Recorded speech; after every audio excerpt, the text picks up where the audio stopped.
თვით ნინო ლომჯარიაც კი, რომელიც სახალხო დამცველი იყო, მე მაშინ იუსტიციის მინისტრი გახდით, ალბათ გახსოვთ ბატონო კახა. მე ხომ ვხედავდი სახალხო დამცველი, რომელ პატიმართან, რომელზე მზრუნველობაც ჩემი პასუხისმგებლობა იყო, მოდიოდა და არ მოდიოდა.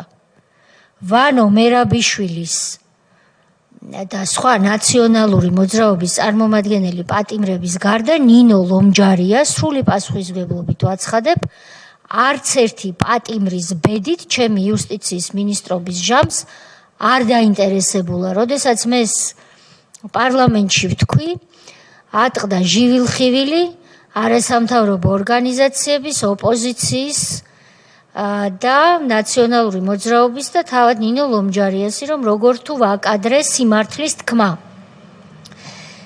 ამიტომ თქვენ მესმის რომ გიკვირთ, მაგრამ არ გაგიკვირდეთ, იმიტომ რომ რეალურად ისინი ადამიანის უფლებებზე არ მუშაობენ. ისინი მუშაობენ იმისთვის, რომ როგორმე ისევ ნაციონალური მოძრაობა დააბრუნონ ხელისუფლებაში, მაგრამ ჩვენ ამას, ვინც თავისუფლებაზე ვართ და ისინი, ვინც თავისუფლებაზე დროებით არ იმყოფებით, ამას რა თქმა უნდა არ დაუშვებთ.